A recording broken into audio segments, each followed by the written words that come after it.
the screen. Cards is a junior female 66 kg belt, fought by 3 by 2 minute rounds. And first of all, introducing to you, coming out of the blue corner, ladies and gentlemen, put your hands together for Talia Korete. Good evening, everybody, and welcome to Return of the NightMea Motu Jenkins 2, brought to you by Peach Boxing, GladrapChannel, and All Aspects Drainage. Tonight we have a 17-fight card with 15 amateur fights and 2 professional fights, with our headline fight of the night, the rematch between undefeated Mia, the NightMea Motu, taking on Michaela, the Hurricane Jenkins. Now here we have our 4th bout of the evening, fighting out of the red corner, Elizabeth Tuifua, fighting out of Phoenix Boxing, and she is taking on Talia Korete out of the blue corner from Nabby's Boxing. There we go, girls back to their corners. We wait the opening bell. Here we go, round 1. We in.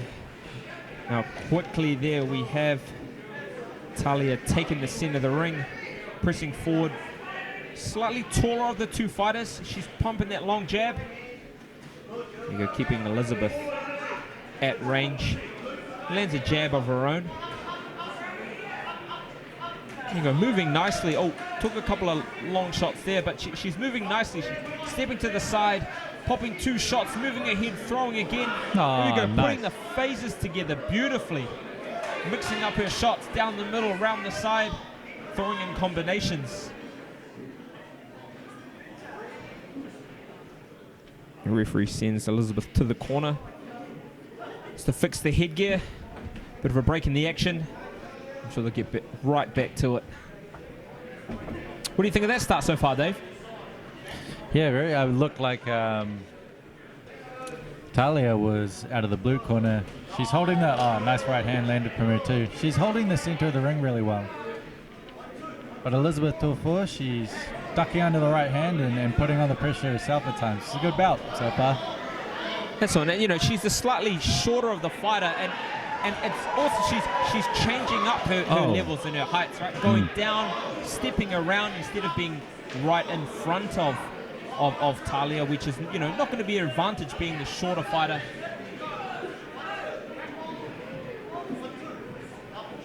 It's mixing up her ranges too, you know, not standing in that middle range where it's going to be a bit dangerous for her. She's out at long range, stepping side to side, and then she'll jump in with intensity, you know, throwing her fast combinations and numbers. Nice right hand over the top, phases, counter-punching really well.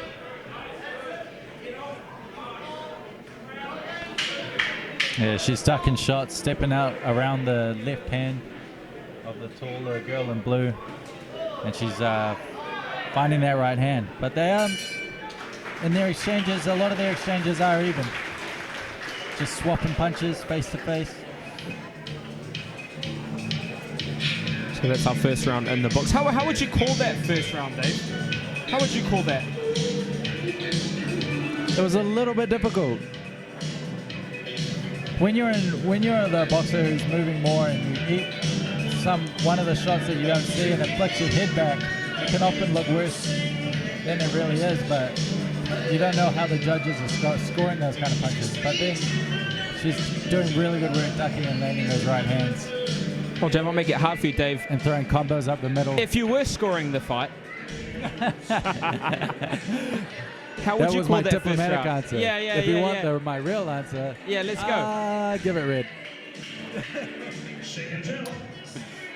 There you go, seconds out for round 2. Now, Dave, I think I would agree with you there. From what I saw, I felt that Elizabeth, when she threw shots, she threw them in numbers, you know, and she landed the sort of, sometimes, you know, 1 or 2 or even 3 shots successfully in combination. And there we go, ferocious start to the second round. So that's what I saw there. What Talia done there was she's stepping on and she's throwing those straight shots in volume. You know, and she needs to take that center of the ring, which she's got again. You got Elizabeth, you know, utilizing the ring side to side, you know, getting out of that sort of the center line of Talia, and she can throw those shots round the side and land those. And Talia needs to press on and take away Elizabeth's space. Elizabeth is just, she's really comfortable now. She's seeing all the punches coming. She's either moving up or ducking. She's not getting hit a lot. Definitely counter-punching well. Yeah, counter-punches. counter-punching beautifully. And the punches in combinations and numbers. You just got there, what, 4 5 punch combination there. And you know, you throw 5 shots, you might miss 3, but you'll land, you might, you know, land 2. And the judges are going to see that.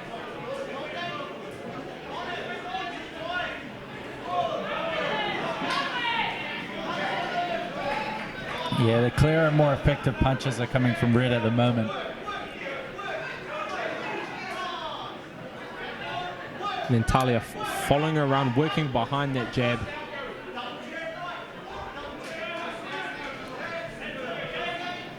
There you go, starting to have a bit of success with those jabs.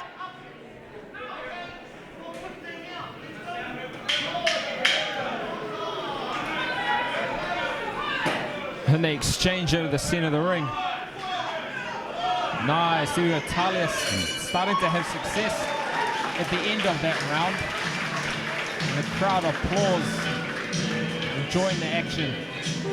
I don't think she did enough to pull that round back quite, but Talia definitely finished the round strong, and she's got momentum going into the last now. Yeah, I would agree with you there. She's done well for the first half, well, over more than the first half of the fight, of the round, landing successfully. But just at the end of the round, Talia took the momentum back a little bit, pressing behind those long straight shots and started to put them together in volume. How do you think the judges will score that? Being like, we always say that you need to end the rounds really strong, and she was definitely landing more clearer punches and having her on the back foot, having her opponent on the back foot. Yeah, so you're right. On you now, Chop Chop. Yeah, you're right. I think that you're right. I mean, the last thing the judges see is the thing they're going to remember most. I feel like Elizabeth had done enough for the first sort of 2/3 of the round, and perhaps taking a bit of momentum off that first round. You know, and judges will remember that. You know, it's going to take a little bit to steal the judge's eye once they've got their eyes on a fighter. Yeah, Talia in the blue now, she needs to keep that pressure on. That's what was working for her at the end of that second round. She doesn't want to stop now.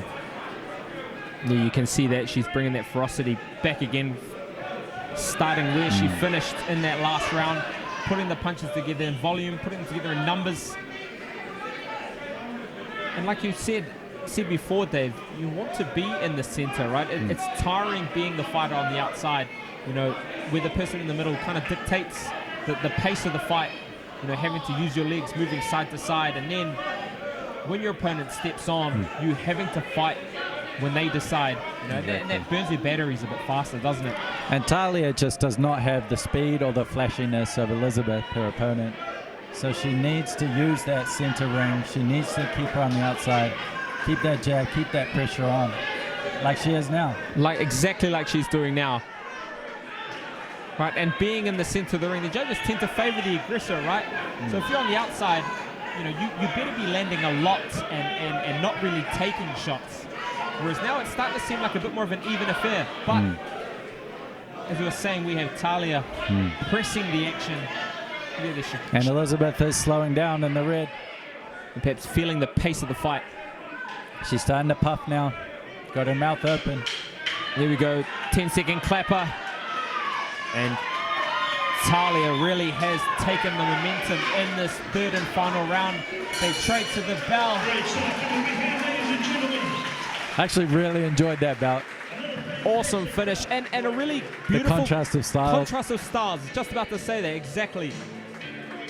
When you have a contrast of styles like that, it really makes for a pleasing bout, aesthetically pleasing bout. You have the fighter moving on the outside, side to side, footwork, hand speed, flash combinations. And then you have your aggressor, in this case, Talia Korete fighting out of nabbies, pressing the action. And at the end of that bout in the last round, that pressure started to amount and get to her opponent, finishing the third round strong. Yeah. She was a little bit slower, Talia, but didn't quite have as many combinations in the repertoire as Elizabeth, but she knew she needed to press forward and do something. That was her only key to victory, and it'll be interesting to see if that worked out for her in the eyes of the judges. Was able to execute it that round. Here we go. The decision. Oh.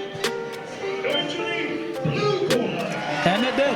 And it did. Well, perhaps you're right, Dave. The way that she finished that second round perhaps stole the eyes of the judges.